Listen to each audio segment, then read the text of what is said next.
done. Okay, hi, by the way, thank you so much for clicking play, but I am done. I am done when it comes to African owned salons out here in Europe.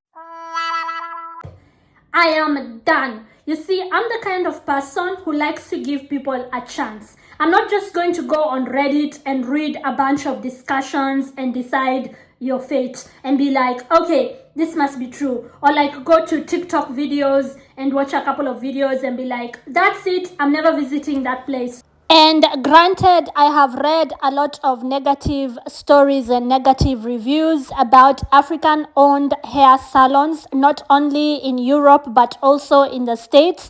And I still gave them a chance because people say a lot of things, and unless I experience it myself, I'm not going to just rule them out, right? But it's not like it's not been said before. I have heard it before.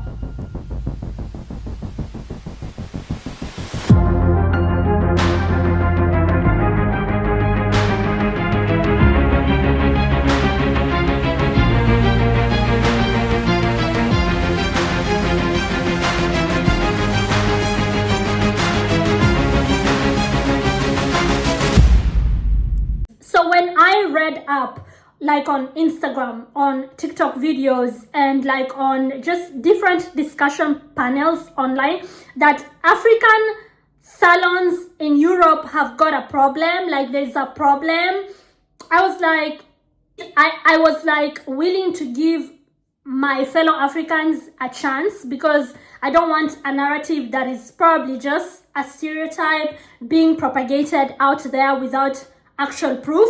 So I could like remember that the first time I walked into an African owned salon right here in Austria, it was in Linz, and I remembered that it was not the best of experiences, but I told myself, so what? Maybe the lady was just having a bad day, right? Give people benefit of the doubt. It could be literally anything.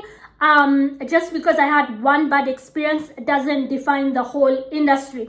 So let me just start by telling you that story, and then I will tell you why this stereotype is actually based on more truth than not. Like, if you find a good professional African-owned business in Europe, it is the exception and not the norm, because the norm seems to be just horrible experiences. But before I get into like the worst experiences that I have had, let me just tell you the story of the first time that I went to a black-owned, African-owned salon in Linz. And I just gave them benefit of the doubt, and by them I mean the industry. I just decided, you know what, maybe that lady had a bad day. What happened is that my hubby and I were driving all around Linz in the city center trying to find that place. The website was not working. So like, where's the professionality? You have a website, you claim to be the best in the city, but it's not working. And let me just give you a little bit of a background. Austria has less than 5% black people. Let's just start there. So if they are African-owned businesses, everybody is trying to get to them. Like, literally, we don't have that many options. When I first came here, I didn't think about that. Living in Kenya, I didn't think that hair would be such a big deal. African products, lotions, shampoos, soaps, like things like that will be such a big deal that I will have to import them from Kenya or like from the States. I didn't think about that. And then when you reach here and you start living here, you're like, hey, hold on. There are no black people around me. So that means I have to go to like a town or like a city where there will probably be a little bit more of people who look like me, who use products that I use. It hits you once you get here. Some of you are lucky because probably you had relatives who live abroad and they already told you that when you come out here, making your hair will be a struggle. I just came out here, I guess, naive where that is concerned. And then I had a lot of troubles trying to get my hair done. So now that you know that there are not very many black people, you would expect that one of 2 or 3 salons in the whole city, at least their website will be working, because hey, everybody is coming to you. But I guess they know that they have a high demand, so they just don't care because we don't have that many options. where else will we go? I think it's a form of arrogance. Like, your website doesn't even, literally your website is not opening, and your directions are just shabbily written. Like, everything was just very vague. My hubby was just, and he's an Austrian, and you know how it is out here when it comes to businesses and business premise and websites and information about a business. Like, you know how it is when it comes to such things in the Austrian culture. It's like it has to be creme de la creme, otherwise nobody is dining at your restaurant, nobody is seeking your laundry services, for instance, nobody is calling you up for any sort of service. So my husband was like, what is this? So like from the get-go, something was wrong trying to find that place. So we were driving around the city, and my hubby was like, can you call them? Is there at least a telephone number? Because he was getting impatient in the car. It was the summertime, it's hot, he's driving me around trying to go get my hair done. He would rather be somewhere having a beer, right, guys? So I called them, nobody picked up. The number was going through, nobody is bothering to pick. So all these were just bad signs from the get-go, but I still thought, you know what, they are probably overwhelmed. There's only like 2 or 3 of them in the whole city, and my hubby was looking at me like, even more reason to have, you know, their ish working, right? If you're the only ones in town, then you have to be the best of the best so you can maximize on profit. Like, what are you talking about? But I didn't want to get into an argument. So I just told him, just keep driving. When I see like an advert of like an Afro salon, I will let you know. I can ask people as well. So we kept on going downtown and like areas that did not look very safe. And you know, Austria is generally very safe. The big cities are clean and nice, but in every big city, there's like a rough neighborhood somewhere. So that's where the salon was located. So my hubby took one look at that salon and he was like, are you sure that's it? And I was like, yeah, because just even the way they, like, can you at least clean your windows, right? Let's just start there. Clean your windows. You're like the only ones in town. I would expect you to at least, you know, have, I don't know. Anyways, so I went in and my hubby was like, I'm just going to drive to a little bit of a civilized area, and he wasn't saying that to be shady or anything. I also could see that these people are not putting in a lot of effort into their business, and he was like, I'm just going to drive, and when you're done, just call me. I'll be having a beer somewhere and I'll just drive back. I don't want to stop. I'll pick you up and we can go, but first find out if this is the place, otherwise we drive away now. So white boy was not having it, right? So I go in and I'm like, oh my gosh, because I entered and I saw somebody who looks like me.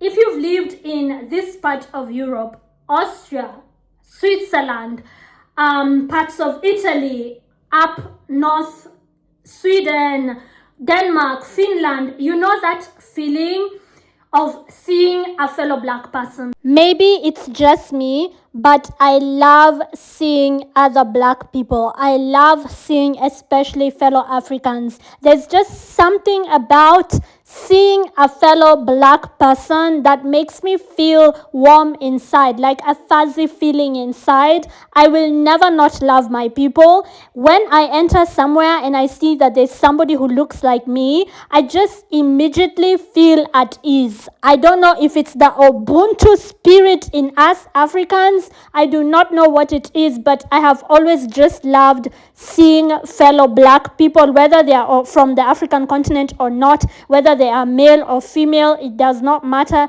They just give me a nice fuzzy feeling inside. And again, I might be the only one who gets that fuzzy feeling, but I've always just, ever since I traveled, every time I see somebody who looks like the people at home, there's a feeling of being home that overcomes me.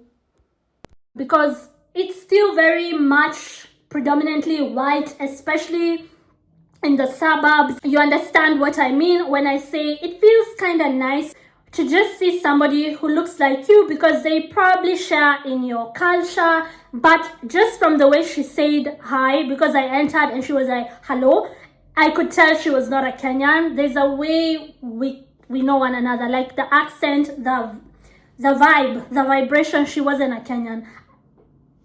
If you're an African, you know what I mean. We can just tell. So I went in and I was like, hi, oh my gosh, we were driving here, we could not find it, we tried to call and, you know, just small talking. She stood there like a literal statue. She had just said hi and let me talk. No welcoming me, no, oh, sorry that you had to look for the place. And she was like, do you not have internet? And I was like, I just told you your website is not working. And I was trying to show her. She wouldn't even look like, she was like, so how can I help you? And I was like, and she had this accent like West African. How can I help you? You know the way they talk? How can I help you? And I was like I'm disturbing her or something. And I was like, oh, I just wanted to like braid my hair, but maybe because braiding will take a long time and my hubby will be waiting for me in town, maybe I don't know, maybe we can just do like a weave in. But like I didn't, you know, it's my first time in a salon in Europe, and normally when you are a professional you can suggest things. And since the client, me, is saying that their husband is waiting for them, maybe you can tell me something like, let me wash it and relax it, and maybe some color, and you can come next time when you have time and we can braid, or let me just do a quick weave-in. She was not suggesting anything. She was just looking at me like, I'm telling you that we had to drive downtown to some shady looking neighborhood to find your salon, and basically I am happy that I finally found you. Maybe you can just, you know, market your services a little bit. Okay, sis did not have time for that. She was just like waiting for me to finish talking and just giving me the devil's eye for whatever reason. And I was just like, so what do you think? And she was like, what should I think? You tell me what you want. You all, you know, I thought normally if this was in Nairobi, I would walk out right there and right then and just go to the next salon. But you're standing there like, I don't even know where to find the next one. So let me just be patient with Cruella de Vil, because maybe she's on her period. Something is happening with her. Let me just be patient. And I was like, okay, so just as a weave-in, how long will that take? Which one? This woman was rude. So I just went and I was like, okay, this one. And she was like, I'm not the one doing the hair. I'll call the lady. In my mind, I was like, oh, thank God. So she was going to call somebody else who would come and do my hair. I'm just thinking, thank God Cruella de Vil is not going to be on my head. So she's going to call somebody else who's going to come and do my hair. So I'm sitting there and she does not update me. She does not tell me ish. I just told her my hubby is waiting for me. So probably, you know, hurry up a little bit. She doesn't like tell me anything. She's just like on her private phone. Yeah, Oga, yo, she's loud on the phone. At some point, like 15 minutes later, I go like, excuse me, is the person come? Sorry. I'm like, the lady who was to do my hair, is she coming? She's coming to do your hair. Just sit. Somebody will do your hair. She doesn't ask me if like I need it washed first. Nothing. I'm just sitting there like, okay. About 20 minutes later, the patience in me. 20 minutes later, some woman comes. She's like, sit down. No hello, nothing. Sit down. She's like, do you need it washed? And she's just, you know, like the way she's handling my head, I don't like it. I don't know why I didn't go. I think I was desperate to get my hair done. And I'm like, it doesn't matter even if they treat me however way, as long as at the end I look bad and bougie. Who gives an F, right?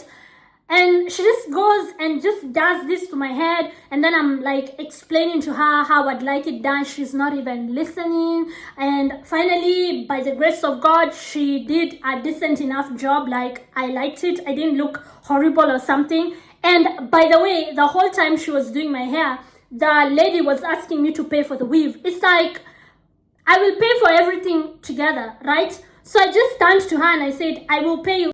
Listen, I'm seated in your salon getting my hair done.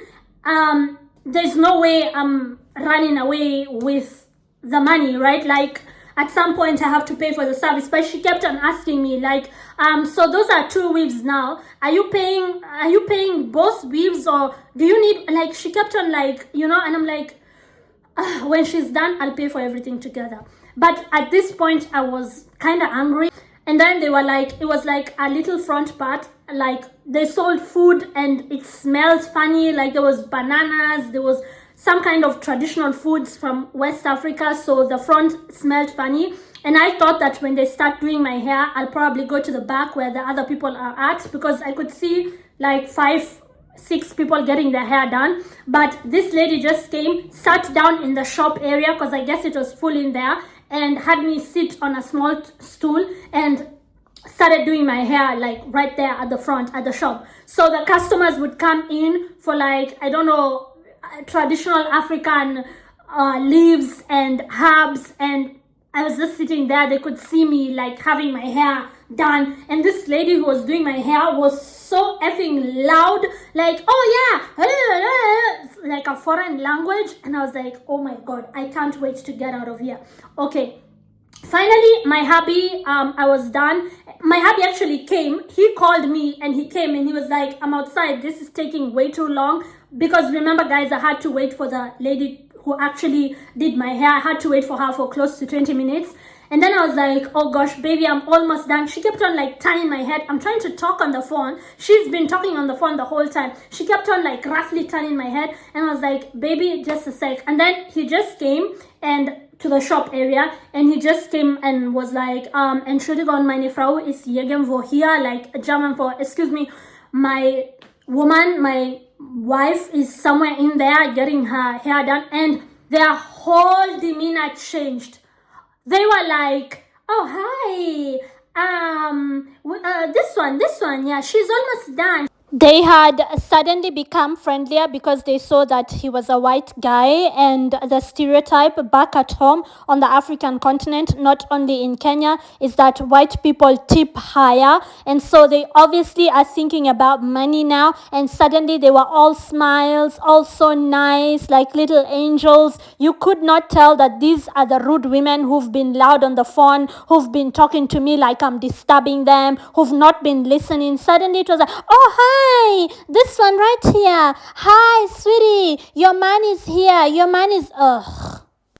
They were extra friendly, extra nice. I don't know, they were very different when my husband showed up, and then he just paid and we were out of there. And he was like, you look nice, but you're kind of upset. And I'm like, the way they were in there, ugh, I'm just happy I'm gone. So I swore that I'm not going to go back to that salon, but I still gave African salon owners out here a chance, benefit of the doubt, because I thought maybe it's just those two ladies, maybe it's just that salon. Probably they were having a bad day, who knows, maybe business is not so good. I still gave my people, my African people who I absolutely love, I still gave them benefit of the doubt, and I went to a different salon still in Lynn City. Worse than the first place. Like, I was treated so badly. One lady literally took out her phone. Viewer discretion is advised. She took out her phone and started telling us, as I'm getting my hair done, right, the unprofessionalism of it all. She started telling us some stupid conspiracy theory about how white people are descendant from a canine species. Like, this is why they love dogs. They are actually not descendants of Homo habilis, Homo erectus, Homo sapiens. They have a canine ancestry from thousands of years back. She was sharing some conspiracy theory. This is why they are low on empathy. And she was just like explaining. I'm just seated there like, did I not just say I'm married to an Austrian? A lot of Austrians happen to be white. I am your customer. I am sitting here and you're busy telling me how my husband is descendant from canines, from literally dogs. So I was like seated there listening to them talk a load of crap.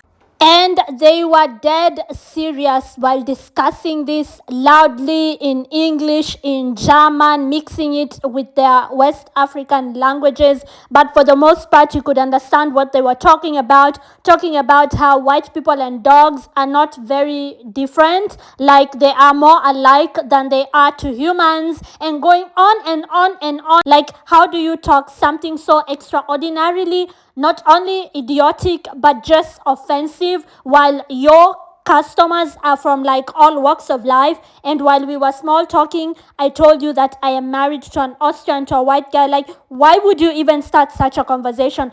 Taking out your phone to share the quote evidence that they are more canine than they are human. Oh, do you know this is why they love dogs? Do you know this is why they are low on empathy? Oh, do you know, like, girl, what? You're in a business premise. Like, calm the F down.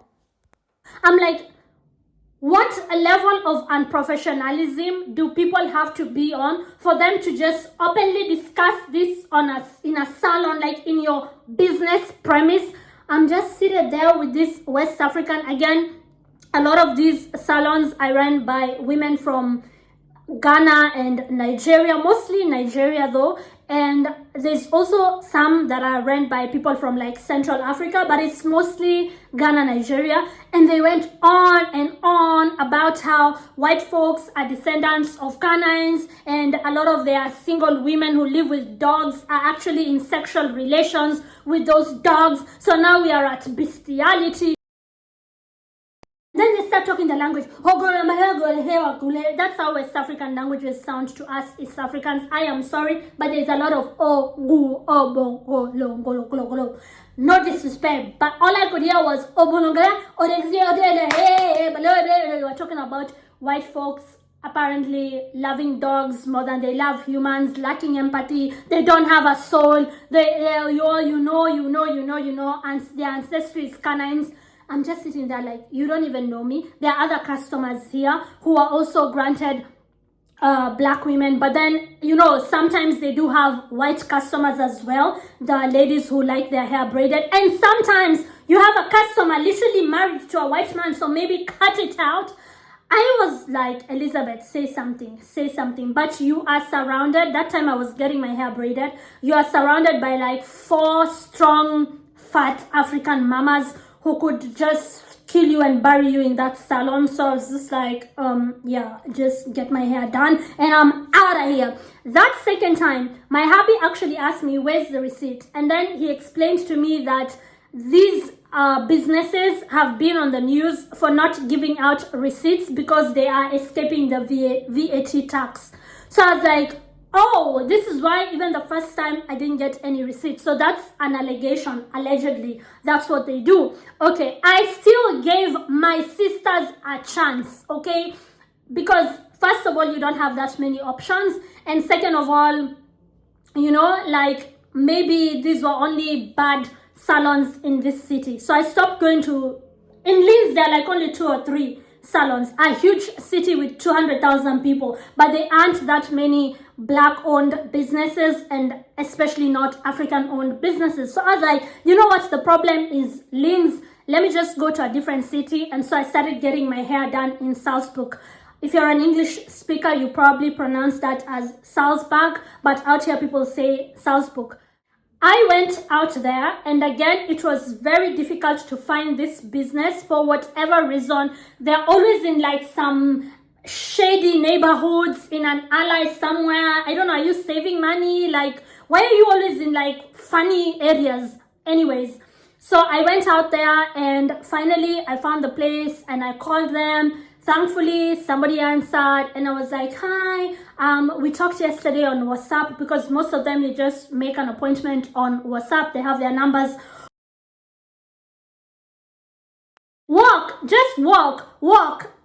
Walk where? So I'm like, again, West African accent. And I was like, I'm just telling, my sister, walk, where are you standing? And I explained to her, like, she was already almost okay. I was like, okay. So you cross the road, listen, walk. And she was, I don't know. Then I was like, yeah, I am at that road. It's called, and I was telling her the name. Could somebody get me, because from on my phone I can just see I'm like 5 minutes away. You know, it was one of those things where you are near, but now you don't know what direction. Like, you just, she's like, so turn left, and then I can hear her telling whoever is in the salon that she thinks I'm stupid or something. Like, oh my god, she's like telling them she's talking to a whole idiot. And you know, you can tell when somebody's talking about you. I was like, okay, just fine, forget it. Let me just try and find it. So I just kept on going round and round. Finally, I asked somebody and I finally saw the entrance. So I'm walking into this salon and the woman is like, there you are. You know, if you say your appointment is that, I can't do a Nigerian accent, but I'm trying, but that's how they sound to me. If you say your appointment is at 1, please come at 1. We have a lot of work to do. Why are you effing scolding a client when I just got here? Like, she was hella rude, and then she closed the door behind her. Normally, you let the client in first. I was like, okay, we have a problem. This is not just a one city thing. Houston, we have a problem. This is a thing. So she walked in before me and closed the door. So now I had to open the door and go in. And then I found them talking to one white lady. They were making her hair, treating her like, you know, the crown jewel, like Princess Diana, like she's very sensitive and very fragile, and scolding me. Every time they turned around to me, they scolded me. I was like, is this ish even real? Like, you guys are doing the thing that Africans have been accused of doing. Thanks to years of colonization, we have always been accused of treating white folks differently from our own. And I was like experiencing it in real time, thinking these are some stupid ass women. So I'm seated there, they're like, can you, is that a wig? What is that on your head? Like, they're just like treating me like I'm disturbing them. And I know you might be watching this going like, you've been treated badly at the first salon, at the second salon. Why would you tolerate it at the third salon? Unless you have moved from an African nation to Europe and you have struggled with hair, I recommend you just keep quiet, because the other option is to fly back home to Nairobi, get my hair done in the regular places that I used to get my hair done, and then fly back to Austria, which I have actually done in the past. One time I went home for vacation. I made sure to do my hair while at home so it can last me 2-3 months when I come back to Europe. It is that bad. Like, you're thinking, oh my gosh, once I am done after 2 or 3 months and this hair needs to be redone, what am I going to do? Am I going to fly back home again? It's expensive. You don't even know what to do, right? You are left to just come up with ideas in your house, wigs and washing it yourself, relaxing it yourself, coloring it yourself. I have colored my hair myself. I have cut my hair. I have been bald at some point. Like, it is a real struggle. Ask any African woman who moved to a European nation. Finding people who can do Afro hair is... They scolded me as they treated this white lady like she was, you know, a princess. Like, if you are an African who owns a business in Europe, cut it out. Don't do that. Their euro, which they are paying, has the same value as the euro which we will pay. Stop treating them like there is something special about their euro. They were kissing her behind in that salon whilst scolding me like a child. At some point, I said, ich bin 35 Jahre bitte, which means I am 35 years old, because we were talking German. Their English was broken. Everything in that salon was also broken. Like, can you at least keep your salons orderly? Like, they have this funny smelling, I don't know what it is that they sell, things from their country, fish. Like, I've been to a salon where there's like a shop selling fish and it's right next to the salon. Could you at least maintain some level of hygiene? So I'm just seated there, and at some point I did lose my patience because I said I'm 35 years. I wanted her to stop, you know, talking to me like a child. And then now we didn't say a word until she started and finished my hair. Again, horrible experience, but at least I went home with a new hairstyle. African-owned salons in Europe are just ran very badly. I think there is something there. It could be because they know we are desperate. We are not going to find any other person to do our hair, so they take it for granted. It could be a genuine case of not being professional. It just because the gossiping, the talking, you know, inappropriate things in front of your client. I mean, canines, descended from canines, what? The just not giving you a receipt, they're treating white ladies better because you think what they're going to what are you thinking when you treat somebody who doesn't look like you better than somebody who actually looks like you? Then you're going to complain of racism. You're the one actually propagating it, supporting it. You know, like, what are you doing? The overpricing. Oh, do not even get me started on the way they price their things. You're like, okay, this is a whole scam. Like, what is this? You are literally right now robbing me in broad daylight. Like, you think, what? How much? The whole mixing many businesses. Like, is this a shop that sells fish and underwear, or is it a salon? Like, you don't even know what the business is. There is a lot of unprofessionalism in that industry, and there's just a lot that business owners need to work on. Now, you might watch this and be like, you're not a business owner, Elizabeth, so shut up. I am a client, a customer, a person who eats out, dines out, books manis and pedis, goes to spas. I know how a business owner should present themselves because I am the consumer. I am the one who is keeping you and your business alive as the consumer. So do not think that because I don't have a business of my own, it means I don't have taste. People are complaining about how they yell in their language on the phone while making your hair. They leave you for minutes on end. You don't even know where they've gone, what they're doing. I had that happen to me. Like, she would just leave me with like my hair half done. So you can't really walk out of the salon like that and then come back 10 minutes later, food in her mouth, phone on loudspeaker. Where is the decorum? Where is the professionalism? Where is the image? How do you want people to talk about African women who run businesses out here? I am yet to meet one who is professional, who has like a one business module. Like, you can see, this is not a shop that sells fish and also happens to make hair, but it's actually a hair salon where it's clean, the air is just fresh, it is being run by professionals. Like, I hate to compare, but have you seen how a lot of Asians run their money and petty things out here in Europe? Because I've been to a place where they did money and petty. Have you seen the level of professionalism in a lot of them? Actually, not all of them, because I've also seen some Russian money and petty Asian people. But like a lot of them, let's just talk about restaurants, how they run their sushi places. Can you at least try and give our continent, the beautiful African continent with its beautiful people, a good image out here? Because what the ghetto, the Russian, that is my review, and that is my experience of visiting African-owned salons in Europe. Do better.